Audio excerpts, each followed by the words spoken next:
ada yang sambil beres-beres, ibu-ibu ya kan, atau mungkin ada juga yang sedang siap-siap mau berangkat kerja. Yang pasti informasi berikut ini sangat menarik karena ada pasangan yang begitu romantis, yaitu Atika Siolan dan juga Rio Dewanto yang baru saja pulang berlibur. Nah mereka berdua ini kan terlalu sibuk ya, waktunya juga sangat-sangat sedikit. Namun katanya nih, waktu liburan ke Jepang itu cuma 2 hari. 2 hari berada di Jepang, namun kayaknya mereka berdua memiliki cerita yang begitu banyak, memiliki quality time yang memang tidak terlupakan. Langsung saja kita akan sama-sama mendengar cerita dari Atika Siolan dan juga Rio Dewanto.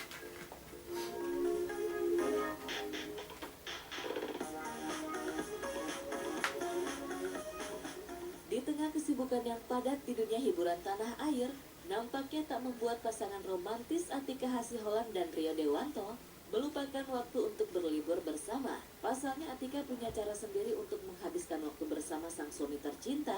Kali ini keduanya memilih untuk menjelajahi negara Jepang dengan mengunjungi beberapa tempat dan objek wisata menarik seperti Taman Yoyogi dan Harajuku yang terletak di Shibuya, Tokyo. Maka seperti inilah keseruan Atika dan Rio saat menghabiskan waktu di Jepang. Kita ada di Harajuku, Shibuya, terus tadi ada di Rainbow Bridge. Kamu mau nonton ada di sana? Ada di taman namanya apa?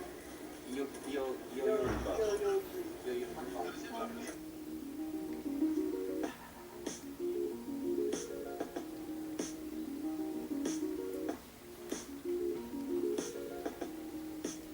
Aku sudah pernah pakai Rio yang pertama kali.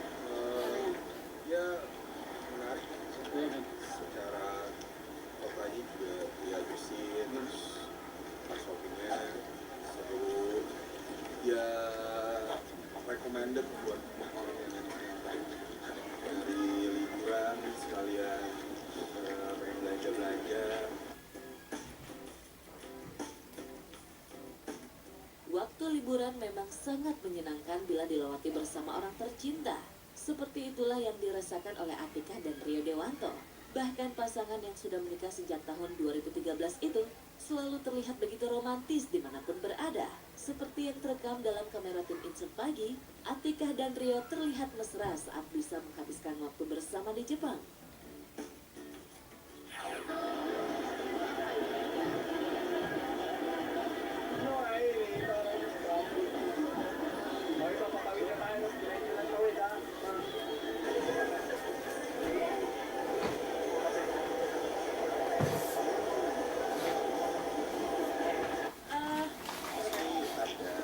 Kita spare waktu meskipun kalau itu dalam setahun masih ada 2-3 kali lagi harus ada apa ya refreshing. Kita juga sangat penasaran sama tempat-tempat di Indonesia yang belum kita explore, luar negeri juga gitu. Soalnya kita bisa pergi liburan ke luar negeri dan dalam negeri ya kita jalanin itu karena dua-duanya baik dalam negeri maupun luar negeri itu memiliki kefanan yang sama gitu ya, sama-sama fun. Tapi juga in terms of apa ya, kepuasan kita memberikan kepuasan yang berbeda juga gitu loh. Jadi dan kita pengen ngerasain itu dan masih banyak tempat di Indonesia yang belum kita explore, itu pun juga di luar negeri.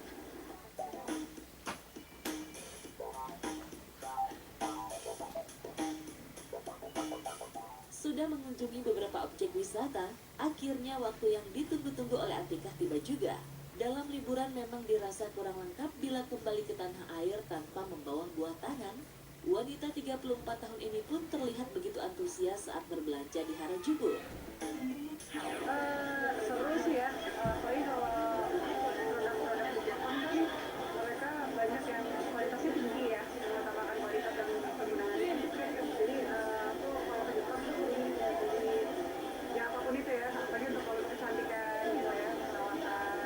Karena dulu ya itu dia, mereka dari beberapa produk yang aku coba gitu ya, emang benar-benar secara kualitasnya tuh bagus gitu dan efektif.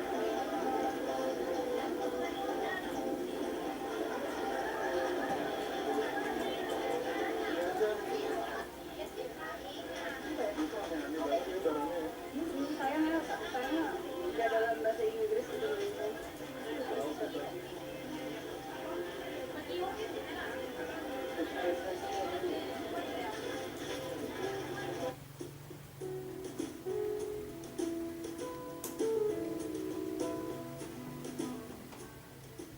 Kebahagiaan jelas sekali terlihat di wajah Atika. Namun sayang waktu liburannya kali ini terasa cukup singkat. Bagaimana tidak jika ia hanya bisa menghabiskan waktu 2 hari untuk liburan bersama sang suami tercinta. Di hari terakhirnya di Jepang, Atika terlihat mengunjungi tempat favoritnya di kota Tokyo, Jepang. Sekarang ini kita lagi di daerah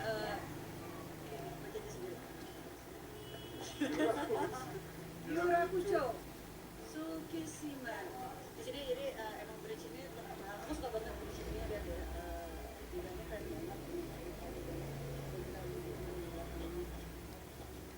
ya kalau sore-sore nikmatin sore di sini ngeliat Tokyo seru banget. Ketimbang Jakarta iya, tapi ketimbang bagian lain di Indonesia tapi kan kita harus sering-sering jalan-jalan keluar gitu ya kalau kita mau bisa nggak harus luar negeri lah kemanapun lah yang di luar dari rumah kita. It's good untuk ya diri kita juga, bikin kita lebih open minded juga, dan mempelajari budaya orang lain juga. Nggak hanya harus keluar negeri kemanapun itu, pokoknya keluar dari comfort zone atau yang ya yang sehari-hari kita selalu jalanin untuk menyelesaikan.